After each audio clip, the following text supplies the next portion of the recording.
जय हिंद दोस्तों, वंदे मातरम। शायद ही कोई ऐसा व्यक्ति होगा भारत में जो कि अपने लड़कपन के दिनों में गोवा जाने का सपना नहीं देखता है। गोवा की जब भी बात आती है तब हमारे जहन में आता है सन, सैंड और संगीत। वाकई में ये जगह पर जाकर आप खो से जाते हैं, आप अपने आप को भूल से जाते हैं और वहां पर अपने आप को भूलने के अपने अपने कारण भी हैं। एक टाइम था जब गोवा टूरिज्म का एक क्राउन ज्वेल कहलाता था। जब भी हम भारत की बात करते थे, अगर मैं खुद की बात करूं तो मुझे अच्छे से याद है कि जब हम ग्रेजुएशन के दिनों में थे तब गोवा जाना वाकई में एक सपना हुआ करता था। और आज की तारीख में जो मीम कहते हैं ना कि वो पापा मानेंगे नहीं, वो चीज हमारे टाइम में वाकई में यथार्थ हुआ करती। लेकिन पर आजकल क्या चल रहा है, मतलब मैं सिर्फ आज की बात नहीं कर रहा हूं, कल भी, मतलब कुछ दिनों पहले से, कुछ महीनों पहले से, कुछ समय से लगातार इस तरह की बातें आ रही हैं कि यार गोवा में सब कुछ ठीक नहीं है। अब लगता है कि सबको बस अपने फेनी के ग्लास को संभालने से फुर्सत ही नहीं। बीचेस पर आप देखें कचरे के ढेर लगे हुए हैं, रोड्स पे ट्रैफिक जैम हुए पड़े हैं और होटल्स में तो स्काई हाई प्राइसेस हैं। मतलब ऐसा लगता है कि अगर आप गोवा में किसी होटल में ठहरने के लिए पहुंच गए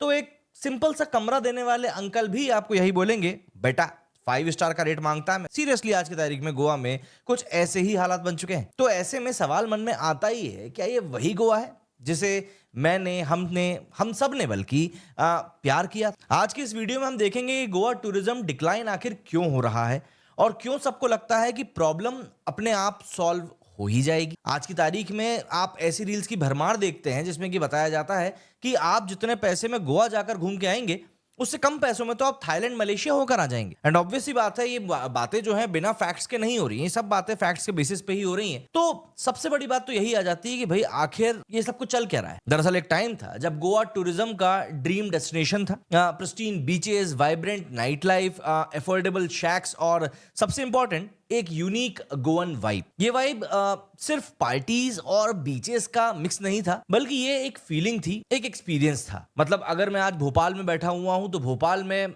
हम जब हमारे तालाबों के किनारे जाकर बैठते हैं तो हमें एक अलग ही सुकून मिलता है। और वो सुकून हम जानते हैं कि हमको किसी भी दूसरे शहर जाकर आर्टिफिशियल तालाब के किनारे बैठकर नहीं मिल सकता। ऐसी गोवा में एक टाइम था जब वहां पर ना बड़े बड़े होटल्स नहीं हुआ करते थे, सिंपल छोटे छोटे घर हुआ करते थे, होम स्टेज जिनको आज की तारीख में हम कहते हैं, वहां पर लोग जाकर रुका करते थे। इवन फॉरेनर्स भी वहीं पर जाकर रुका करते थे और जो उन होम स्टेज के मालिक होते थे उन्हीं के ऊपर ये टूरिस्ट डिपेंडेंट रहते थे, खाने वगैरह। लेकिन धीरे धीरे ऑब्वियसली बात है, चीजों का कमर्शियलाइजेशन हुआ और आज की तारीख में गोवा क्या बन चुका है हम जानते ही हैं। दरअसल जब मैं गोवा के बारे में सोचता हूं या कोई भी व्यक्ति गोवा के बारे में सोचता है तो वो सोचता है कि यार मैं हल्के फुल्के कपड़ों में, टू व्हीलर पर एक छोटी सी हैट पहनकर बढ़िया हवा खाते हुए बीच के किनारे गाड़ी चलाऊंगा और कुछ दूर जाकर थोड़ी देर शांति से बैठ जाऊंगा। लेकिन आज की तारीख में गोवा में बस एक यही फीलिंग आपको नहीं मिलेगी, बाकी शायद सारी फीलिंग्स आपको मिल जाएंगी। बीचेस पर प्लास्टिक बॉटल्स और बियर के कैंस का एक ढेर सा लगा रहता है। नाइट लाइफ को अननेसेसरी रिस्ट्रिक्शंस ने थ्रॉटल कर दिया है और गोवन वाइब वो कहीं ऐसा लगता है कि इन्फ्लेटेड टैक्सी फेयर्स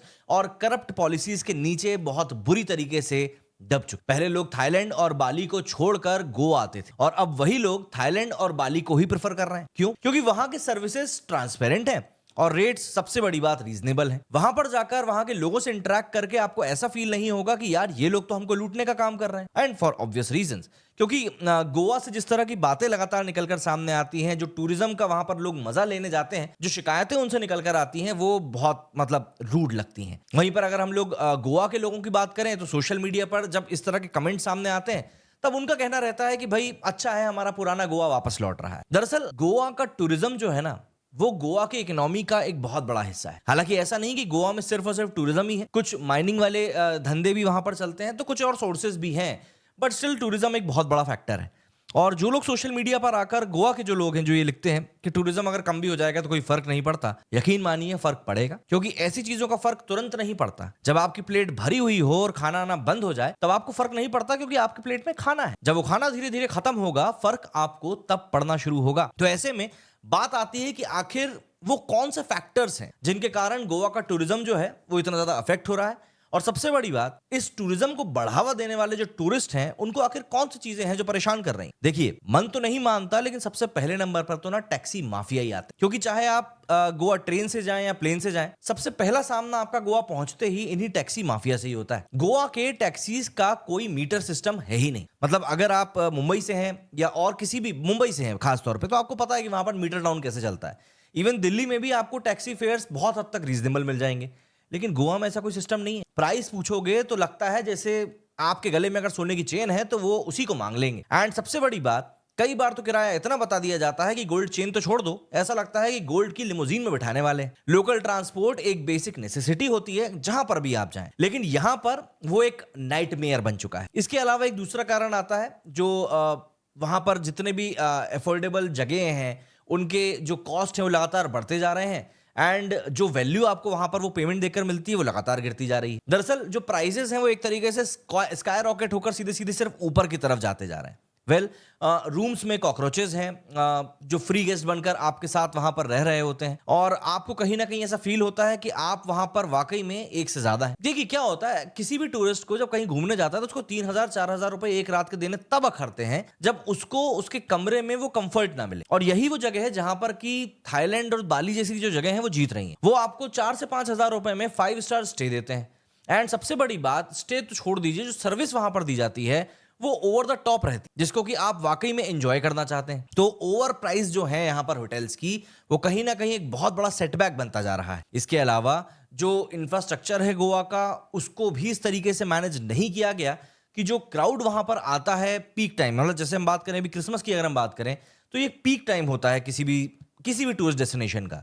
एंड जब बात गोवा की आती है तो ऑब्वियस सी बात है, वहां पर टूरिज्म का एक लोड अलग ही बढ़ जाता है इस समय पर। तो ऐसे में सीजन टाइम में गोवा का ट्रैफिक मुंबई से कंपीट करने लगता है। रोड छोटी है, पार्किंग नॉन एग्जिस्टेंट है, और सबसे बड़ी बात, इंफ्रास्ट्रक्चर को अगर आप ढूंढने जाओगे तो वो तभी इंप्रूव होता है जब इलेक्शंस के टाइम आता है। और इलेक्शंस के टाइम भी मुझे लगता है कि वो वादों में ही होता है, कागज पर ही होता है। प्रैक्टिकलिटी की बात करें तो वो हो नहीं पाता। जब आपको पता है कि आपके शहर में इतना हैवी लोड आने वाला है ट्रैफिक का, या इतने हैवी टूरिज्म आपका बढ़ेगा इस पर्टिकुलर पीरियड ऑफ टाइम में, तो उसके लिए आपको कुछ ना कुछ तो ऐसे इंतजाम करने चाहिए जिससे कि चीजें सुचारू ढंग से चल सके। लेकिन ऐसा कुछ भी नहीं होता है। सबसे बड़ी बात तो यह है, इसके पीछे कहीं ना कहीं अनरेगुलेटेड जो टूरिज्म एक्टिविटीज है ना, वो भी एक बहुत बड़ा कारण है। दरअसल हर दूसरा बंदा अपने शैक और वाटर स्पोर्ट्स बिजनेस स्टार्ट कर लेता है। सेफ्टी स्टैंडर्ड्स की अगर बात करें तो ऑब्वियस सी बात है, सवाल यही आता है कि भाई वो क्या होता है, क्योंकि यहाँ पर सबको धंधा चालू करने से मतलब है। भाई हम लोग कोई फॉरेन जैसा मैनेजमेंट तो यहाँ पर करते नहीं है, तो ऑब्वियस सी बात है यहाँ पर कई लोगों को तो पता ही नहीं होता है कि उनके पड़ोसी जो है वो उस तरह का कोई धंधा भी कर रहा है। एंड ऑब्वियस सी बात है, उसके बाद जब कोई भी मिसहैपनिंग होती है तो रिस्पॉन्सिबिलिटी वाला लेने वाला कोई होता नहीं है। एंड स्कैम्स की तो खैर क्या ही बोलें, अगर टूरिस्ट कहीं पर जा रहा है तो उसको स्कैम से बचने के लिए वैसे भी काफी बचना ही पड़ता है, और इस तरह के लोग आपको हर जगह मिल जाएंगे। मैं ये नहीं कह रहा कि गोवा के लोग ये काम करते हैं, लेकिन कई सारे बाहर के लोग भी ऐसे रहते हैं जो कि ऐसी जगहों पर जाकर, टूरिज्म वाली जगहों पर जाकर लोगों को बेवकूफ बनाने का काम करते हैं। और बदनामी बेचारे उन लोकल गोवा के लोगों की होती है जो कि वहां पर बस पीसफुली रहना चाहते हैं। सबसे इंपॉर्टेंट फैक्टर जो मुझको लगता है, देखिए किसी भी जगह के मिसमैनेजमेंट का सबसे इंपॉर्टेंट फैक्टर होता है कि वहां की जो लोकल अथॉरिटी है उसमें विजन की कमी। दरअसल पॉलिसीज ओवरनाइट चेंज हो जाती हैं, लाइसेंस बिना वार्निंग के कैंसिल हो जाते हैं, और लॉन्ग टर्म प्लानिंग की अगर हम लोग बात करें तो वो तो सिर्फ और सिर्फ इलेक्शंस में ही दिखाई देती है, जो कि हम लोग ऑलरेडी बात करते हैं। दरअसल अगर लोकल अथॉरिटीज चाहें तो काफी हद तक जो गोवा की प्रॉब्लम्स हैं उनको सॉर्ट आउट किया जा सकता है, लेकिन बात वही होती है कि सबको मतलब है अपनी जेबें गर्म करने से, तो उसको लेकर कोई बात ही नहीं करता है। एंड सबसे बड़ी बात जो मैंने अभी थोड़ी देर पहले कही थी कि भाई गोवा के लोग बोल रहे हैं कि नहीं, हमको तो कोई फर्क ही नहीं पड़ता, लोग आए चाहे ना आए,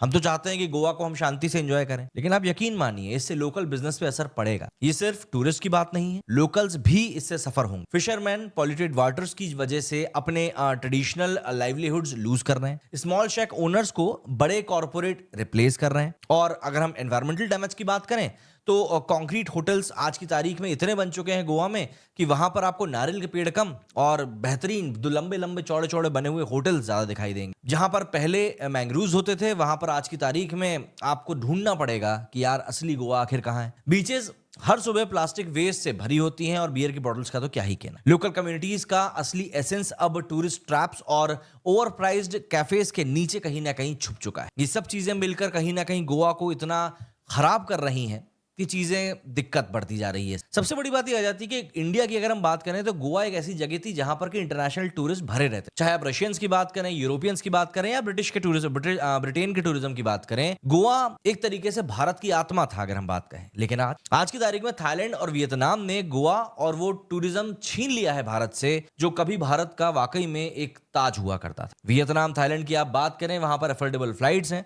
ट्रांसपेरेंट प्राइसिंग है, और बेटर इंफ्रास्ट्रक्चर ने उन डेस्टिनेशंस को ज्यादा अट्रैक्टिव बना दिया है, जहां की आज की तारीख में आपके लिए जाना काफी हद तक आसान है। बल्कि आप इंटरनेशनल टूरिस्ट को छोड़ दीजिए, कई सारे इंडियन टूरिस्ट भी हैं जो कि इन्हीं जगहों पर जाना चाह रहे हैं। आज की तारीख में इंटरनेशनल टूरिस्ट के लिए गोवा अब एक एक्सपेंसिव डिसअपॉइंटमेंट बन चुका है। जी हाँ, एक्सपेंसिव डिसअपॉइंटमेंट। तो ऐसे में सबसे बड़ी बात तो यही है कि ये एक ऐसी बात है जो दिखाई भी सबको दे रही है, पता भी सबको है, पर इसके बारे में कोई बोलना नहीं चाहता। चाहे आप वहां पर अवैध ऐसे एलिमेंट्स की बात कर लें जो कि लोगों को नशे की गर्त में धकेलते हैं, पेटी क्राइम्स की बात कर लें, सेफ्टी इश्यूज की बात कर लें। गोवा को लिटरली आज की तारीख में अनसेफ जो बोला जा रहा है, स्पेशली अगर मैं वुमेन की बात करूं, तो वो कोई गलत बात नहीं है। जो रिपोर्ट्स वहां से बार बार निकलकर सामने आती हैं वो इसी बात की गवाही देती है। अथॉरिटीज ये तो ब्लाइंड या मतलब उस जगह पर या तो ब्लाइंड आई कर देते हैं कि भैया नहीं, जो हो रहा है हमको देखना ही नहीं, या सिर्फ फोटो ऑप्स के लिए अपीयर हो जाते हैं। और जब कुछ होता भी है तब एक्शन लेने में काफी वक्त लग जाता है। तो ऑब्वियस सी बात है, अगर आप किसी इंसाफ को डिले करेंगे तो वो इंसाफ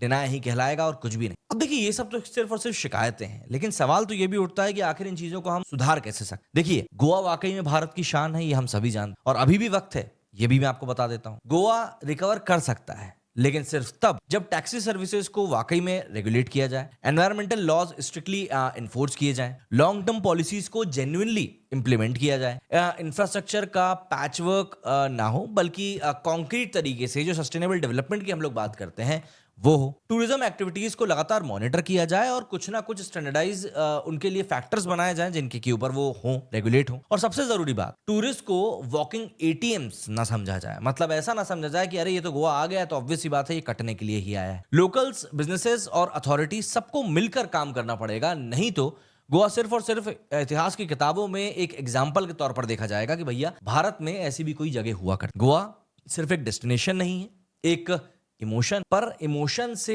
बिल्स नहीं भरते। अगर अभी एक्शन नहीं लिया गया तो वो दिन दूर नहीं जब गोवा सिर्फ एक पास्ट ग्लोरी बनकर रह जाएगा। ये सिर्फ टूरिज्म की बात नहीं है, ये गोवा की अपनी पहचान, अपनी आइडेंटिटी को बचाने की बात। समय कम है, एक्शन लेना जरूरी है। अभी नहीं तो कभी नहीं वाली सिचुएशन जो है वो आज की तारीख में हमारे सामने आ चुकी। Save Goa before it's too late, ये कहना गलत नहीं होगा। ये स्क्रिप्ट ऑब्वियस सी बात है मैंने सिर्फ इसीलिए लिखी क्योंकि मुझे लगा कि नहीं यार, गोवा जो है वाकई में एक ऐसी जगह है जिसको कि बचाना बहुत ज्यादा जरूरी है। और गोवा को अगर हम लोग स्वर्ग कहते हैं तो देखिए ये बात भी हमको माननी पड़ेगी कि स्वर्ग में भी मैनेजमेंट की जरूरत तो पड़ती है, वरना उसको भी बिगड़ते देर। क्या कहना चाहेंगे आप लोग इस बारे में, कमेंट करके जरूर बताइएगा। और अगर आप अभी तक मेरे साथ इस वीडियो में बने हुए हैं तो मैं इस बात को मान सकता हूं कि आपको मेरा ये वीडियो पसंद आया, तो इसको शेयर जरूर कीजिएगा। मेरे इस वीडियो फिलहाल इतना ही। जय हिंद, जय